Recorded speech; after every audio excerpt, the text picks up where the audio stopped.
Hi నమస్తే, నేను మీ NSR. ABN ఆంధ్రజ్యోతికి స్వాగతం. ప్రస్తుతం మన ముందు మంచు మనోజ్ ఉన్నారు. ఇటీవల కాలంలో తెలుగు రాష్ట్రాల్లో మారుమోగిన పేరు ఇది. అయితే ఆ వివాదాలన్నింటినీ పక్కన పెట్టి ప్రస్తుతం కెరియర్ మీద ఫుల్ పేజ్డ్గా ఫోకస్ పెట్టాడు మనోజ్.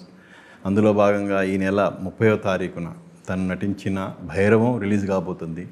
అందులో తన క్యారెక్టర్ గురించి, తనతో యాక్ట్ చేసిన వాళ్ళ గురించి ఏం చెప్తాడు మనోజ్, అలాగే తన ఫ్యూచర్ గురించి తను ఏం షేర్ చేసుకోబోతున్నాడు, ఇప్పుడు తనతోనే మాట్లాడి తెలుసుకుందాం. నమస్తే మనోజ్. నమస్కారం అండి. ఎలా ఉన్నావు? All is well? All is well అండి. అంటే యాక్చువల్గా ఆల్ ఈజ్ వెల్ అని నేను అడగకూడదు, రీసెంట్గా జరిగిన ఇష్యూస్ వల్ల. బట్ 30వ తారీఖున నువ్వు యాక్ట్ చేస్తున్న సినిమా లాంగ్ వెయిటింగ్ తర్వాత ఆడియన్స్ ముందుకు రాబోతుంది. అంటే ఈ సినిమా కాదు, నీ కెరియర్ పరంగా చూస్తే. సో మళ్ళీ ఇంకా ట్రాక్లోకి ఎక్కినట్టే. ఎలా అనిపిస్తుంది ఇంత గ్యాప్ తర్వాత ఆడియన్స్ ముందుకు రావడం అనేది? ఎలా అనిపిస్తుంది? చాలా ఆనందంగా ఉందండి. దేవుడి బ్లెస్సింగ్స్ ఏదైనా ఉంటే అది ఇదే. అండ్ సో తిరిగి జనాల్లోకి రావడం, తిరిగి సినిమా రూపంలో జనాల్లోకి రావడం చాలా హ్యాపీగా ఉంది. పుట్టినప్పటి నుంచి తెలిసింది ఒకటే సినిమా. అండ్ ఆబ్వియస్లీ గ్యాప్ తర్వాత సినిమాకి రావడం ఎంత ఆనందంగా ఉంటుంది మీకే తెలుసు. సో యా, మాటల్లో చెప్పలేనంత ఆనందం అండి. గజపతి వర్మ ఏంటి, తన ఆ క్యారెక్టర్ గురించి చెప్పాలంటే ఏం చెప్తావు? ఇప్పటివరకు నేను ప్లే చేయని క్యారెక్టర్ అండి. And very fears and very emotional character and very strong character. Yeah, అంతకంటే ఎక్కువ చెప్పినా రివీల్ అయిపోద్ది. అండ్ యా, నాకంటూ కెరియర్లో it was very new and అది tough Annu, but a very challenging role to play అండి. Good challenging role to play. And the director గారు ఈ portrait me really well. And ఆయన చెప్పిన దానికంటే వేరేట్లు బాగా తీసి చూపించారు. So I'm really grateful to him and the whole team. యాక్చువల్గా ఇది నేను ఒరిజినల్ చూశాను నేను, కానీ ఈ క్యారెక్టర్లో వేరియేషన్ చాలా ఉన్నాయి. సో ఫస్ట్ టైం విజయ్ వచ్చి ఈ సినిమా చేయాలన్నప్పుడు ఆ 3 క్యారెక్టర్లు నీకు నచ్చిన క్యారెక్టర్ ఏది? ఇదేనా? తను ఫస్ట్ రావటం ఈ క్యారెక్టర్ గురించి నీకు చెప్పి ఇదే చేయాలని చెప్పాడా, లేదంటే నువ్వు చూస్ చేసుకుందా? అది ఎలా? ఆయన చూస్ చేసి వచ్చిందండి. ఆల్రెడీ శ్రీనివాస్ గారు అండ్ మన నారా రోహిత్ గారు ది బోత్ ఫిక్స్ అయిపోయి ఉన్నారు ఆల్రెడీ. వచ్చి డైరెక్టర్ గారు ఇలాగా మీరు తమిళ్ చూసారని నేను చూడలేదు సార్, మీరు నరేట్ చేయండి అని. సరే ఒక క్యారెక్టర్ అని ఒక క్యారెక్టర్ బ్రీఫ్ ఇచ్చి ఇలా ఒక క్యారెక్టర్ ఉంటుంది, ఆ క్యారెక్టర్ శ్రీనివాస్ గారు చేస్తున్నారు. ఈ క్యారెక్టర్ బ్రీఫ్ ఇచ్చి ఆ క్యారెక్టర్ రోహిత్ గారు చేస్తున్నారు. అండ్ ఇంకో క్యారెక్టర్ బ్రీఫ్ ఇచ్చి గజపతి వర్మది ఇది మీరు చేస్తున్నారు, పిచ్ చేస్తున్నాము అనేసి హీ నరేటెడ్ ఆయన సత్య గారు writer, he narrated the whole script అండి. వెంటనే బాగా నచ్చింది. అండ్ తమిళ్కి తెలుగు కూడా చేంజెస్ చేశారంట. అండ్ ఏం చేంజెస్ చేశారో కూడా తమిళ్లో ఎలా ఉంటుంది దాన్ని తెలుగుకి ఇలా మార్చాం ఒక్కొక్క క్యారెక్టర్కి, మన తెలుగుతనానికి, తెలుగు నేటివిటీకి. సో యా, సో అవన్నీ విని నాకు డెఫినెట్గా డైరెక్టర్ గారి మీద కూడా చాలా రెస్పెక్ట్ ఉంది నాంది ఫిలింతో. అండ్ దాన్ని బట్టి definitely sir let's go ahead, let's do the film అని చెప్పి ఇమీడియట్ లక్కీగా అప్పుడు మిరాయి డేట్స్ ఏదో వీసా వేరే కంట్రీకి వెళ్ళడం ఏదో అయ్యి, సో అది కొంచెం గ్యాప్ రావడం వల్ల నాకు ఇమీడియట్గా you are lucky to do this film. ఏంటి ఆ క్యారెక్టర్లో నీకు నచ్చిన మెయిన్ ఎలిమెంట్ ఏంటి? ఆ క్యారెక్టర్లో మెయిన్ ఎలిమెంట్ అంటే అతను పడే తపనండి. మెయిన్ అందరి కోసం ఒక ఊరు కోసం ఆ తపన అది ఏదైతే పడుతున్నారో అది క్లియర్గా అది కనిపిస్తుంది ఆ క్యారెక్టర్లో. అండ్ బాగా పోర్ట్రే చేశారు. సో నీ కొలీగ్స్ గురించి చెప్పమంటే, అంటే బెల్లంకొండ శ్రీనివాస్ అలాగే నారా రోహిత్, అంటే యాక్చువల్గా సురేష్ మీ బ్యానర్లో వాళ్ళ ఫాదర్ మీ బ్యానర్లో వర్క్ చేసి ఉన్నారు. సో ఆటోమేటిక్గా మీకు ర్యాపో ఉండి ఉంటుంది. అలాగే రోహిత్ టీడీపీ గవర్నమెంట్లో ఆ అటాచ్మెంట్ ఒకే ఊరు. సో వీళ్ళతో ఎలా ఆ బాండింగ్ అనేది ఎలా ఉంది? అంటే సినిమాకు ముందు ఎలా, సినిమా తర్వాత ఎలా? నాకు సాయి ఎప్పుడు చిన్న తప్పుడే ఎప్పటి నుంచో. సో అలాగే రోహిత్ బాబాయ్ బ్రదర్ అయినప్పటికీ ఇట్స్ లైక్ మేము ఎక్కువ ఫ్రెండ్స్గానే ఉన్నాము. అండ్ డెఫినెట్లీ ఈ మూవీ ఏంటంటే మా బాండ్స్ ఇంకా పెంచింది, ఎందుకంటే there's a lot of time spent together. So yeah, ఈ సినిమా వల్ల మా బాండ్ పెరిగింది ఇంకా. And that's what I can say. ఏంటి వాళ్ళిద్దరిలో మీకు నచ్చింది ఏది, నచ్చింది ఏంటి? ఇద్దరిలో నాకు నచ్చిందంటే ఏం లేదండి, and both have their unique qualities. Sai is a very energetic and full బోలా బాలా. సో చాలా innocence, he walks with lot of innocence. ఒక అమాయకత్వం నడుచుకుంటూ వస్తుంటే అది తమ్ముడి సాయిలాగా ఉంటుంది. అండ్ సినిమాలోనా రియల్ లైఫే చెప్తున్నా నేను. అండ్ మీరు అడిగింది రియల్ లైఫే కదా, సినిమా క్యారెక్టర్ అడిగి ఏదైనా చెప్పొచ్చు. ఓకే సరే, ఓకే అది స్టార్ట్ చేశాను కాబట్టి. అండ్ రోహిత్ గారు వచ్చేసి హైలీ మెచ్యూర్డ్ అండి, very matured, very compose and highly fun. అతను వేసే కౌంటర్లో అసలు పక్కకు తెలియదు, వేసేది ఒక్కొక్కటి వల్ల వచ్చి తగులుతాయి. And very good life coach అని కూడా అనొచ్చు అనమాట. Is very matured, is very balanced and yeah, that's very good quality from him. Bad quality ఏంటంటే నా మీద ఎక్కువ కౌంటర్లు వేస్తూ ఉంటాడు. ఎవరు, రోహిత్ ఇద్దరు కౌంటర్, తమ్ముడు కూడా వేసేస్తున్నాడు కౌంటర్లు. So okay. కానీ నువ్వు కామ్గా ఉండవుగా మరి, నువ్వు కామ్గా ఉండవుగా జనరల్గా. ఏదో అప్పుడప్పుడు వేస్తాను కౌంటర్, కొంచెం మంచి కౌంటర్లు పడతాయి, కొన్నిసార్లు బిస్కెట్లు పడుతూ ఉంటాయి, నాది నాకు మీదే పడుతూ ఉంటాయి. So it was very fun అండి. సెట్లో పండగలా లేదు మా అందరికీ. చేసింది బాగా సీరియస్ సినిమా చేసిన, హై ఎమోషన్ చేసిన, it was like lot of fun in the set అనమాట. విజయ్ ముందు సినిమాలు రెండు చూసారా, నాంది, ఉగ్రం? చూశానండి. ఓకే. ఇట్ వాజ్ యా, అది చూసే నాకు ముందు నుంచి నరేష్ గారు, మీ నరేష్ గారు బాగా క్లోజ్ ఫ్రెండ్స్, అండ్ నరేష్ గారికి ఆ బ్రేక్ రావడం, ఆ టైంలో ఆ సినిమా చేయడం నాకు చాలా హ్యాపీ చేసింది.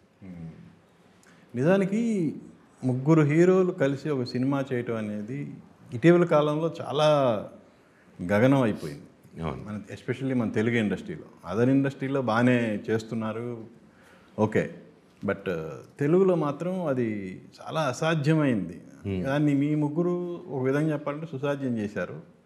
ఎలా? గ్రేట్ గోస్ టు డైరెక్టర్ అండి, ప్రొడ్యూసర్ అండ్ డైరెక్టర్ ఇద్దరికి, especially captain of the ship డైరెక్టర్కి అంటే ఎవరికి ఫీలింగ్స్ రానికుండా వాళ్ళ క్యారెక్టర్స్ని ముందే ఏం చెప్పారో అదే మెయింటైన్ చేసుకుంటూ.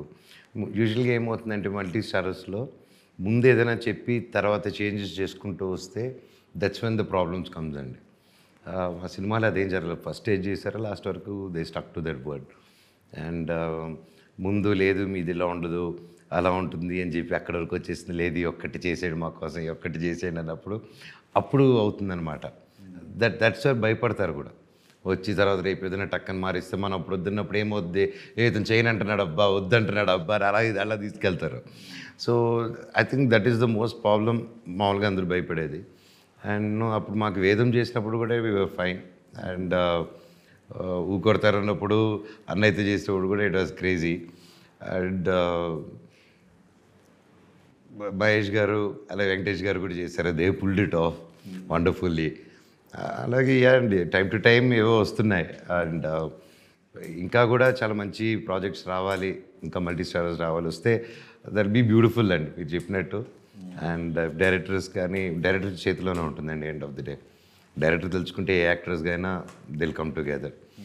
రాజమౌళి గారి తారక్ని, చరణ్ గారిని ఇద్దరిని తీసుకొచ్చి హీ క్రియేటెడ్ హిస్టరీ. జనరల్గా ఎలా ఉంటుందంటే అంత, అండ్ వాళ్ళిద్దరు ఎంత బాగున్నారు, ముచ్చటగా బ్రదర్స్ లాగా క్యూట్గా అనేది సెట్ అంతా. అంటే హీరోలు బాగానే ఉంటారు, బట్ వన్స్ రిలీజ్ అయిన తర్వాత బయట ఇండస్ట్రీ వ్యక్తులు కానీ ఫ్యాన్స్ కానీ ఏదో ఒకటి గెలుగుతూనే ఉంటారు.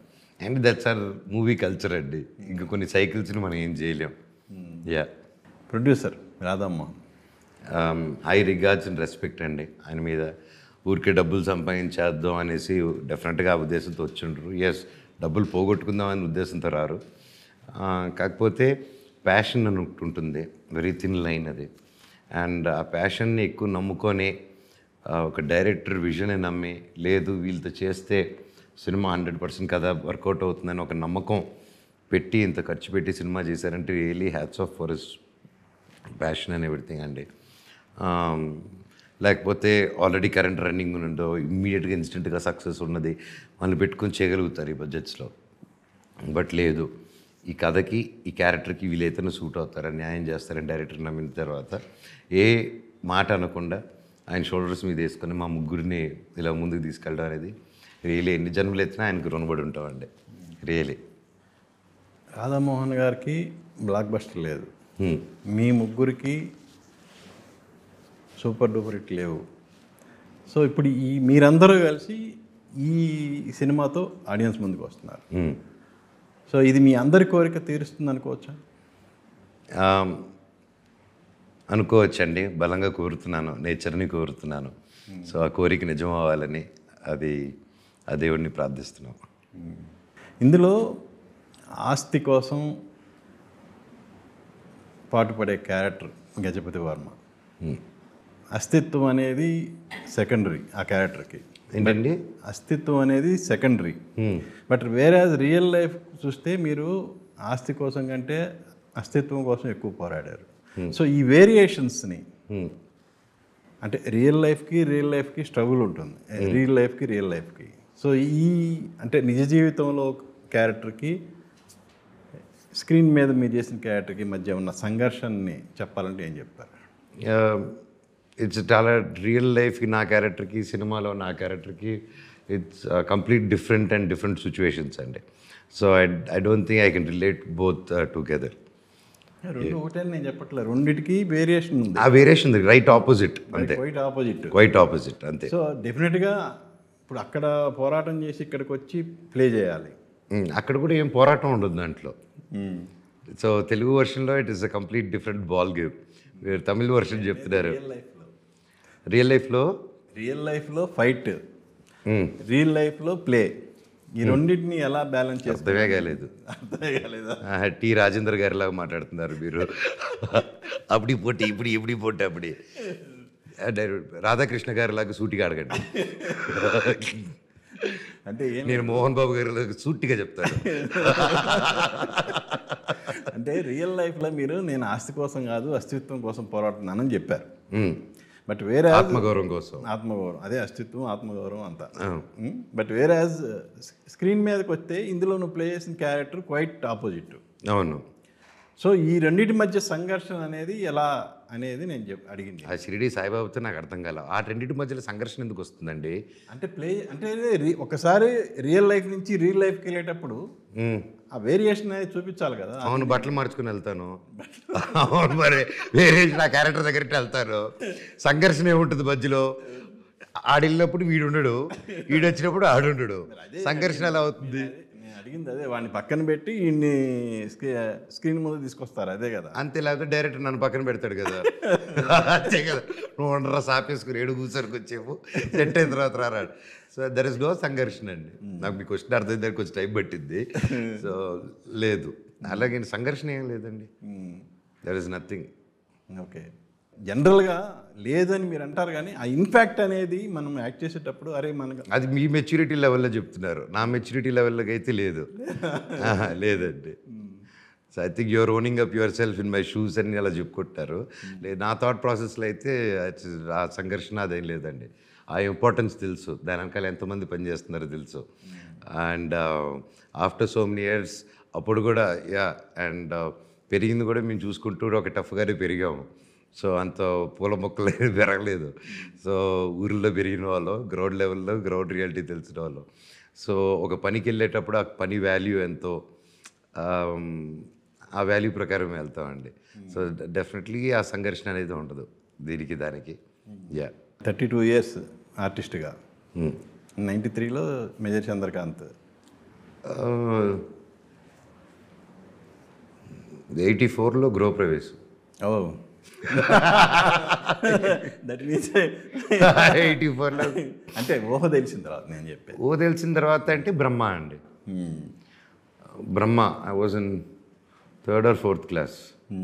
బ్రహ్మ తర్వాత మేజర్ చంద్రకాంత్, బ్రహ్మ తర్వాత మేజర్ చంద్రకాంత్ చేశాను.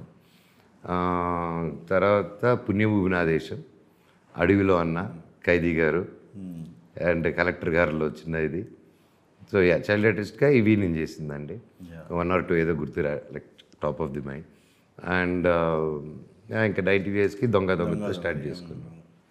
సో ఇంత long career but still waiting for super success. ఏంటి దాని గురించి చెప్పాలంటే అసలు ఎలా ఎనలైజ్ చేయాలంటే ఏం చెప్తారు కెరియర్ని? I'm not waiting for super success అండి. Success I'm waiting for a good film. So ఎప్పుడు కూడా నేను ఫస్ట్ నుంచి మీరు ఎత్తుకుంటే కొత్త కొత్తగా ప్రయోగాలు చేస్తున్నాను. ఓన్లీ సూపర్ సక్సెస్సే టార్గెట్ అంటే I would also gone with regular commercial format అని విచ్ ఇస్ గ్రేట్. నేను దాన్ని తప్పు పట్టట్లేదు. Commercial format great. ఆ కమర్షియల్ ఫార్మాట్ వల్లే ఇండస్ట్రీ ఈ రేంజ్లో ఉంది, బాక్స్ ఆఫీస్ బదులు కొడుతున్నాయి. బట్ నేను I coming from that commercial family. ఆ టెంప్లెట్లోనే మా నాన్నగారి సినిమాలు ఇవన్నీ ఉన్నాయి. మా నాన్నగారు ఇక్కడ టెంప్లెట్ రాకముందు డిఫరెంట్ ఆయన చేసిన వేరియేషన్స్ ఈజ్ మై ఇన్స్పిరేషన్ చిన్నప్పుడు. అండ్ అలాగే నేను పెద్ద రాజేంద్ర ప్రసాద్ గారికి గొప్ప ఫ్యాన్, నేను వెరీ బిగ్ ఫ్యాన్. అండ్ నాకు ఆయన కామెడీ ఇష్టం చిన్నప్పటి నుంచి. ఆయన మేబీ నా రియల్ లైఫ్లో కూడా అంత ఫన్ ఇది ఉందంటే కూడా. అండ్ ఎస్, మా తిరుపతిలో కొంచెం ఎట్టగారు ఎక్కువ కామెడీ టైపింగ్ ఉంటుంది. And watching comedy films also it came to me like that. అంటే ఏంటి ఇప్పుడంటే ఓకే నీదే డిసిషన్ స్క్రిప్ట్స్, బిఫోర్ దట్ అంటే ఏ స్క్రిప్ట్ అయినా మీ దగ్గరికి వచ్చినప్పుడు డిసిషన్ మీదేనా లేదంటే బయట సినిమాలనే నాదే డెసిషన్ అండి. బయట సినిమాలనే నాదే డెసిషన్ ఉండేది. నేను పొరపాటును కూడా ఎటు తీసుకెళ్ళి ఎప్పుడు వినిపించేవాడినే కాదు. ఇట్ వాజ్ జస్ట్ నేను, నాకు మేనేజర్లు కూడా ఉండేటవాళ్ళు నా ఫ్రెండ్సే. అండ్ వాళ్ళు కూడా they use to not listen to the script creative side was completely my decision. And ఆ డెసిషన్లోనే నేను మీకు తెలుసా వచ్చింది, ఆ డెసిషన్లోనే దొంగది వచ్చింది, ఆ డెసిషన్లోనే ప్రయాణం. నాకు చంద్రశేఖర్ ఇలాంటి గొప్ప డైరెక్టర్ గారితో పనిచేయడం అదృష్టం దొరికింది. ఆ డెసిషన్తోనే వేదం చేయగలిగాను, ఆ డెసిషన్తోనే బిందాస్ చేయగలిగాను, ఆ డెసిషన్తోనే కరెంట్ దిగా, ఆ డెసిషన్తోనే పోటుగాడు. అండ్ ఎస్ అండి, ఆ డెసిషన్స్తోనే ముందుకు చేసుకుంటూ వచ్చాను. మిస్టర్ నోకియా కూడా అదే డెసిషన్. ఆర్టిస్ట్గా మనోజ్ని వేలు పెట్టడానికి లేదు, బట్ ఈవెన్ దో రావాల్సినన్ని అవకాశాలు రాకపోవటానికి ఏంటి రీజన్? అవకాశాలు రాలేదని చెప్పనండి, ఎందుకంటే నేనుగా బ్రేక్ తీసుకొని అప్పుడు I wanted to quit from films. But then అప్పుడు నాకున్న మెంటల్ స్టేట్లో అప్పుడు తీసుకున్నాను 2016లో. దాని తర్వాత ఒక 18 ఆ టైంలో okay let me get back అని ఆంబ్రమాస్మి చేసుకొని ఒక 1.5 year ఆ స్క్రిప్ట్ మీద పని చేసుకొని ముందుకెళ్ళే టైంలో ఓపెన్ చేసి కరోనా వచ్చింది. అండ్ ఇంకా కరోనా వచ్చిన తర్వాత వేరే రీజన్స్ వల్ల సినిమా ఆగింది. యాక్చువల్ నిజానికి అహం బ్రహ్మస్మితోనే మీ రీఎంట్రీ అనేది, దట్ వాజ్ ద రీఎంట్రీ అండి. కరోనా రాకపోయింటే వచ్చేసి ఉండేది. బట్ ఎందుకు అది పక్కకి వెళ్ళటానికి ఏమన్నా మెయిన్ రీజన్ ఏమన్నా ఉందా? కరోనా ఇస్ ఫస్ట్ థింగ్ అండి. ఆ తర్వాత మై పర్సనల్ రీజన్స్. అండ్ అవన్నీ మాట్లాడేసుకున్నాం కాబట్టి ఇంతకుముందు రిపీట్ చేయడం వేస్ట్. అదే అండి. సో దానివల్ల అది ఆగింది. అండ్ ఆ తర్వాత వేరియస్ వస్తూ ఉన్నాయి. వచ్చినటివి నాకు నచ్చింది రాలేదు. నాకు నచ్చిన దానికి ప్రొడ్యూసర్ సెట్ అవ్వకపోవడం, అండ్ ప్రొడ్యూసర్తో వచ్చిన దానికి that was not the ones I was looking for. And అలాగే మిరాయి వచ్చి 2 years అయింది అండ్ షూట్ చేస్తూనే ఉన్నాము. అండ్ ఫస్ట్ 1 year అయితే వీఆర్ నాట్, అంటే కంటిన్యూ షూట్ ఉండడం వల్ల వేరే డేట్స్ ఇవ్వలేకపోయాం మేము దీనికి. అండ్ దెన్ ఇప్పుడు ఫైనల్గా ఇది కూడా నాకు అదిగే చెప్పాను, దేవుడి దయలాగా వచ్చింది. Mirai was fine again launch లాగా ఉంది. అండ్ షెడ్యూల్ మాకు కొంచెం ఆ షెడ్యూల్ నా పోర్షన్ కాకుండా తేజ పోర్షన్ మీద చేయడం, ఆ గ్యాప్ దొరకడం వల్ల, అండ్ దీనికి ఇంకొంచెం అడ్జస్ట్ చేస్తే ఒక సినిమా అయిపోతుందని నా రిక్వెస్ట్ వల్ల, so it was happily considered అన్నది. కెరియర్ మొత్తం గమనిస్తే ఒక విధంగా నాన్నగారి కెరియర్ గుర్తొస్తుంది. ఆయన విలన్గా చేశారు, తర్వాత హీరో చేసి సక్సెస్ కొట్టి మళ్ళీ విలన్గా చేశారు. సో ఇప్పుడు నువ్వు చేస్తున్న క్యారెక్టర్స్ కూడా కొంచెం నెగిటివ్ షేడ్స్ ఉన్న క్యారెక్టర్లే. సో ఈ ప్రాసెస్ అంతా గమనిస్తే ఆ సిమిలారిటీస్ అనేవి కనపడుతుంది. మీరు ఏకీపిస్తారా అదంతా? సిమిలారిటీస్ మీరు చెప్తూ ఉంటే it's feeling, but getting such characters, అంత మంచి క్యారెక్టర్స్ కూడా ఇట్స్ అదృష్టం. సో అండి, నాకు అలాంటి ఆయనకు పడిన క్యారెక్టర్స్ అంత వేరియేషన్స్ వస్తాయంటే definitely I will be the most happiest to take it up. ఇంకా ఆయన చేసిన విలని ఆయన చేసింది ఇంకా వెయిటింగ్. నాకు ఈ సినిమా కానీ మిరాయి కానీ it is not a complete negative, but ఒక కంప్లీట్ విలన్ రోల్, ఒక బోయపాటి రాజమౌళి విలన్, ఓకేనా, అది ఐఎమ్ ఆల్సో లుకింగ్ ఫార్వర్డ్. అదే చెప్తాను, నేను కలిసినప్పుడు కూడా బోయ గారు కూడా కలిసి రాయండి బోయ, ప్లీజ్ రాయండి, నా కోసం మీరు రాయాలి, తప్పకుండా చేసేద్దామన్నాడు ఆయన. సో ఎవరైనా ఒక మంచి క్యారెక్టర్ రాసుకొచ్చినా I'm ready to play out and out ruthless villain. Yes అండి. But coming to Bhairavam and Mirai edge ఉంటుంది, కానీ it's more of 360 degrees character అండి. అది ఎక్కువ రివీల్ చేయకూడదు, సినిమా చూస్తే మీకు అర్థమవుతుంది. మౌనిక గారు రాకతో మీ లైఫ్లో ఒక స్టెబిలిటీ వచ్చింది అనుకోవచ్చా? 100% అండి. నేను మళ్ళీ జీవితం మళ్ళీ ఓకే ఒక కాన్ఫిడెన్స్ లైఫ్లో వచ్చిందంటే డెఫినెట్లీ మోనికా అండ్ నా బాబు ధైర్యం వచ్చింది my anchor of my life. And double anchor నా కూతురు వచ్చిన తర్వాత అయిపోయింది. అవును, పిలిస్తే శివయ్య రాడు అన్నారు. జనరల్గా మనం పిలవకుండా ఎవరు రారు కదా. ఎందుకు రారు? శివుడు పిలిస్తేనే వస్తారు, ఎస్ఎంఎస్ చేస్తే వస్తారు. శివుడు మనసులో తలుచుకుంటే రాదా దేవుడు? చెప్పండి, మనసులో తలుచుకుంటే వస్తారా రారా దేవుడు? అది మనసులో తెలుసుకుంటే మన స్మరణకు వస్తారు. అంతే, మనసులో స్మరణ అంటే ఏంటి? మనస్ఫూర్తిగా తలుచుకోవడమే స్మరణ. దానికి కరెక్ట్గా మన పద్యాలు చదివితేనే దేవుడు రాడు కదా, మనస్ఫూర్తిగా కోరుకుంటే వస్తారు దేవుడు. అవునా కదా అండి? అంతే, నేను చెప్పింది మనస్ఫూర్తిగా కోరుకోవాలని మనిషి రూపంలో వస్తారు అని చెప్పారు. అంతే. ఏంటి ఈ భైరవం మీద మీకున్న నమ్మకం ఏంటి? మా డైరెక్టర్ అండి, మా డైరెక్టరు అండ్ సినిమాలో ఉన్న ఎమోషన్స్ అండ్ రెండింటికంటే ఎక్కువ నాకు మన తెలుగు ప్రజల మీద నమ్మకం ఎక్కువ ఉంది. ఒక మంచి ఎమోషనల్ కంటెంట్ వచ్చిందంటే వీళ్ళు నిలబడతారని ఒక నమ్మకం ఉంది. అండ్ ఆ కంటెంట్ మా డైరెక్టర్ గారు తీశారని మాకు నమ్మకం ఉంది. అండ్ ప్రతి ఒక్కరు ప్రాణం పెట్టి యాక్ట్ చేశారు. And they did fantastic job Rohit గారు కానీ సాయి గారు కానీ. అండ్ డెఫినెట్గా మా అందరి కోసం అందరూ థియేటర్కి వచ్చి మమ్మల్ని చూసి బ్లెస్ చేయాలని కోరుకుంటున్నానండి. అవును, ఈ సినిమాలో మీ ముగ్గురు గురించి చెప్తున్నారు, హీరోయిన్స్ గురించి ఎవరేం మాట్లాడలేదండి? మాట్లాడుతున్నా అండి, నేను ప్రతి ఇంటర్వ్యూ మీరు నా ఇంటర్వ్యూస్ ఫాలో అవ్వట్లేదట్టుంది. అంతేనా? అంతే, ప్రతి దాంట్లో ముగ్గురు గురించి మాట్లాడుతున్నాను. అదితి గారు అంటే యాక్చువల్గా ఇందులో మీ వైఫ్గా చేసిన అమ్మాయి ఆనంది కదా? ఆనంది గారు, అవునండి. So she's a fantastic actor. ఒక సీన్ ఉంటుంది, ఎమోషనల్ సీన్ ఇద్దరు తెలుగులో బాగా, ఇంకా అది డబుల్ ఎమోషన్ చేశారు తెలుగులో. ఆ సీన్ అప్పుడు చేస్తుంటే నేను మామూలుగా పర్ఫామ్ చేస్తూ ఉంటాం కదా, తను చూసి నాకు ఏడుపు వచ్చేసింది. And she said fantastic actor, I was very lucky to share screen. యాక్చువల్గా తనతోనే కదా మొత్తం మీ ముగ్గురు మధ్య ముసలం అనేది స్టార్ట్ అయింది. కాదండి, తెలుగులో కొంచెం వేరేలాగా ఉంటుంది. అవునా? ఓకే. సో అంటే తమిళ్లో యాస్టీజ్ తీసుంటే లేదు, యాస్టీజ్ తీయలేదండి. సో ఆ question let's not misguide them. Okay.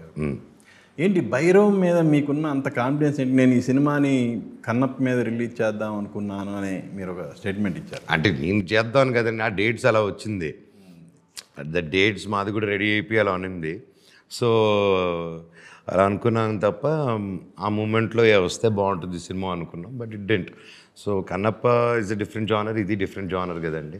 So రెండు సూపర్ హిట్ అవుతాయని ఒక నమ్మకంతో, రెండు బాగా ఆడాలని, అది కూడా ఆడాలని. సరే, ఆల్ సెడ్ అండ్ డన్, ఏదో కోపంలో ఏదో వేసాం కానీ కౌంటర్స్.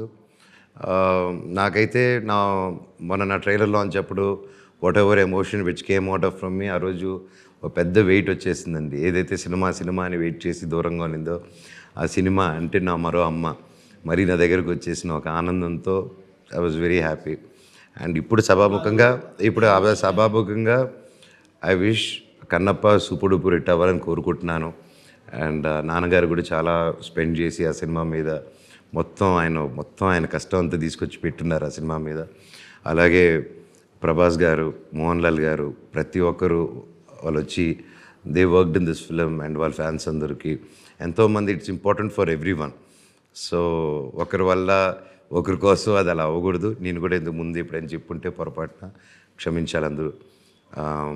వాళ్ళు బాగుండాలి, అందరూ బాగుండాలి, ఇది మనస్ఫూర్తిగా భగవంతుడి సాక్షిగా చెప్తున్నాను. యా, నిజంగా అన్ని సినిమాలు బాగుంటేనే కదా టాలీవుడ్ అనేది అవునవునండి, దట్స్ 100%. లక్ష్మి గారు ఏంటి సడన్గా బాంబే షిఫ్ట్ అయిపోయారు? సరే, నాకు ఒక క్వశ్చను. ఇప్పుడు మీరు అన్నారు కదా సరదాగా అవుట్ ఆఫ్ ఇది, ఇప్పుడు అన్ని సినిమాలు బాగుంటేనే కదా బాగుంటుంది అన్నారు కదా, అన్ని ఛానల్స్ కూడా ఇలాగే బాగుండాలి అనుకుని మీరు అనుకుంటారా సార్? లేదా మీ ఛానలే బాగుండాలి అనుకుంటారా? లేదు, అడుగుతున్నా. లేదు చెప్పండి, మేమైతే అలా అనుకుంటాము, మీరు ఎలా అనుకుంటారు? అందరూ బాగుండాలనుకుంటే అందులో మనం ఉండాలనుకుంటాం అంతే. అందులో ఉండాలనుకుంటారా, అందులో నంబర్ 1 ఉండాలనుకుంటారా? అది వేరే. చెప్పండి, మీరేమనుకుంటారు చెప్పండి. అంటే అందరికంటే మనం కొంచెం బెటర్గా ఉండాలనుకుంటాం అంతే కదా. అవును, సూపర్. ఇది హ్యూమన్ సైకాలజీ, అదేమి అంతే, సేమ్ సైకాలజీ అండి ఇక్కడ కూడా. కొత్త చంద్రమండలం సైకాలజీ లేదు ఇక్కడ. ఓకే మూవీ, మీరు నాకు 3 కిలోమీటర్ డిస్టెన్స్లోనే ఉంటాం మనం ఇక్కడ. కదా. అవును, టీవీలోకి ఎంట్రీ ఇచ్చారు, ఎందుకు అది సడన్గా ఆగింది ఉస్తాద్? అదే సడన్గా ఆగలేదు, సీజన్ అంతే ఉన్నింది, ఆగింది అది. తక్కువే కదా ఎపిసోడ్లు వచ్చింది. అది అంతే అండి, చేసుకుంది మేము తక్కువే చేసుకున్న ఎపిసోడ్స్ అన్నీ చేసుకొని, and we wanted to start the second season. But ఈలోకి మీరు సేమ్ ప్రొడక్షన్ కదా, people's media okay. And ETV కలిసి. అండ్ ఈ మధ్య కూడా they planning that second season ఎలా చేద్దాం అనేసి కూడా లాస్ట్ టైం డిస్కషన్ వచ్చింది. Maybe after Mirai will pick it up again interestingly. So మీ భైరవం మంచి సక్సెస్ అయ్యి మళ్ళీ మీకు ఒక సక్సెస్కి ఇది ఒక నాంది కావాలి. తప్పకుండా అండి, థ్యాంక్ యూ. మీరు మరిన్ని వెరైటీ క్యారెక్టర్స్ చేయాలి. అంటే మీరు ఎక్స్పెక్ట్ చేసినట్టు ఫుల్ పెడ్జ్డ్ విలన్ రోల్ నాకు ఎవరైనా ఆఫరిస్తే నేను చేయడం రెడీ అన్నారు. అవును. సో ఈ ఇంటర్వ్యూ తర్వాత మీకు ప్రత్యేకంగా మనోజ్ కోసం అని ప్రత్యేకంగా ఒక విలన్ క్యారెక్టర్స్ అనేవి క్రియేట్ అవుతాయని నమ్మకం అయితే ఉంది. థ్యాంక్ యూ అండి. So wish you all the best. మీకు మేము ఇష్టమా అన్న ఇష్టమా చెప్పండి. మాకు మోహన్ బాబు గారు ఇష్టం. చిటికలే చిటికలే చిటికలే. అవునండి, 100%. థ్యాంక్ యూ అండి, థ్యాంక్ యూ సో మచ్. చూసారు కదా మనోజ్తో మన స్పెషల్ చిట్ చాట్. మళ్ళీ మరో గెస్ట్తో మీ ముందుకు వస్తాను. మీ ఎన్ఎస్ఆర్ సైనింగ్ ఆఫ్. చూస్తున్న నుండి ఏబిఎన్ ఆంధ్రజ్యోతి.